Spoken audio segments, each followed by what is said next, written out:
Olá! Para quem investe aqui no Brasil, essa aula de hoje pode, de verdade, mudar o jogo do seu patrimônio. A gente vai desvendar passo a passo como e por que dolarizar a carteira. O objetivo? Se proteger e, claro, buscar mais crescimento. Sabe aquela sensação de que, mesmo com a inflação parecendo controlada, o dinheiro vale cada vez menos? No supermercado, no posto de gasolina, parece que tudo sobe. Pois é, essa percepção não é coisa da nossa cabeça não. Muitas vezes o culpado está bem ali, escondido à vista de todos. É o dólar. E para a gente desvendar esse tema, nosso caminho vai ser bem claro. Primeiro, a gente vai entender o impacto real do dólar no nosso bolso. Depois, vamos definir o que é, de fato, dolarizar. Aí vem a pergunta de ouro: quanto alocar? E para fechar, um guia prático de como colocar a mão na massa. Bora lá! Então, vamos começar quebrando uma ideia muito comum. Muita gente ainda acha que o dólar só importa na hora de viajar para o exterior. Mas a verdade é que a influência dele vai muito, mas muito além e afeta diretamente o nosso custo de vida aqui no Brasil.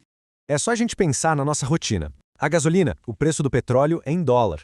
O pãozinho, o trigo é importado, cotado em dólar. Remédios, eletrônicos, até a assinatura do serviço de streaming, tudo isso tem um pedaço do preço que não fala português. É o que a gente chama de consumo dolarizado, e ele está por toda parte. E aqui, aqui a gente tem a prova de fogo. Muitos investidores pensam, eu estou seguro no Tesouro IPCA+, protegido da inflação. Mas olha só esse gráfico. Nos últimos 10 anos, a simples variação do dólar rendeu quase o dobro desse título. Isso é um sinal de alerta gigante. Mostra que se proteger só da inflação local não foi o suficiente para manter nosso poder de compra global.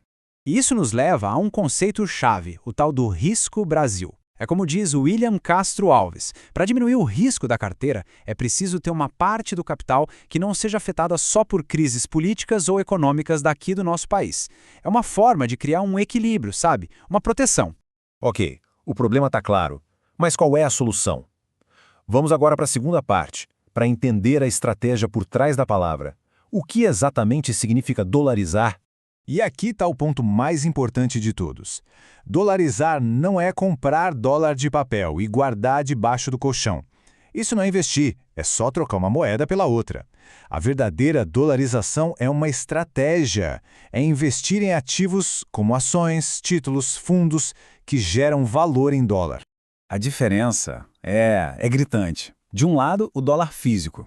A gente paga mais caro, na cotação turismo, ele não rende absolutamente nada e ainda tem o risco de guardar esse dinheiro em casa. Do outro, os ativos dolarizados. A gente usa a cotação comercial, que é a mais barata, e o dinheiro trabalha com potencial para gerar juros e dividendos, enquanto dá acesso aos maiores mercados do mundo. Resumindo, as vantagens são enormes. Funciona como um verdadeiro escudo financeiro contra a instabilidade local.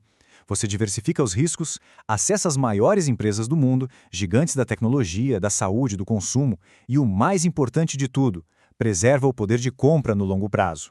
Tudo bem, a estratégia faz todo sentido, mas a grande dúvida é: quanto? Qual é o número mágico? Felizmente, a gente não precisa chutar. Um estudo da respeitada FGV calculou exatamente isso para nós. E o número está aqui na tela, anota aí. Segundo a FGV, para blindar o poder de compra contra as oscilações do dólar, o investidor brasileiro médio deveria ter algo entre 16% e 18% do seu patrimônio total investido lá fora. E veja bem, o objetivo aqui não é virar um especulador de câmbio tentando acertar a alta e a baixa. A ideia é muito mais inteligente, é atingir o que os especialistas chamam de neutralidade cambial. É como ter uma balança. Quando o dólar sobe e os nossos custos aumentam, a outra parte da balança, que são os investimentos em dólar, também sobe e equilibra o jogo. E aqui vem uma parte que pode surpreender. A gente tende a pensar que isso é só para quem tem muito dinheiro, mas o estudo da FGV mostra justamente o contrário. A proteção é crucial para todo mundo. Na verdade, para as faixas de renda mais baixas, a necessidade de dolarização chega a ser até maior, batendo em 17%. E por quê? Porque o peso da comida e do transporte, itens muito afetados pelo dólar, é bem maior no orçamento dessas famílias. E aqui vai uma dica de ouro do coordenador do estudo. Não adianta tentar adivinhar o melhor dia para comprar dólar. O câmbio é imprevisível. A estratégia correta é a consistência. Ir investindo aos poucos, com regularidade, construindo essa posição ao longo do tempo. Finalmente, chegamos na parte mais aguardada. Como é que a gente coloca tudo isso em prática? Quais são as ferramentas, os caminhos disponíveis para dolarizar a carteira de forma eficiente aqui mesmo do Brasil? Olha, os caminhos são vários e tem para todo tipo de perfil. Os fundos cambiais, por exemplo, são o jeito mais simples de seguir a variação da moeda. Temos os BDRs e ETFs, que são como pacotes de ações de empresas estrangeiras que a gente compra aqui na nossa bolsa, na B3. Uma tática indireta é investir em ações de empresas exportadoras aqui do Brasil, que acabam ganhando mais quando o dólar sobe. E para os mais experientes, abrir uma conta numa corretora internacional dá acesso direto a tudo. E para começar, o passo a passo é bem simples. Primeiro, defina o objetivo. É mais proteção, mais crescimento ou um pouco dos dois? Segundo, seja bem honesto sobre o seu perfil de risco, porque o câmbio pode balançar. E terceiro, com isso em mente, é só escolher as ferramentas certas. O segredo é começar, mesmo que aos pouquinhos, e manter a consistência. E para fechar nossa conversa de hoje, fica esta reflexão.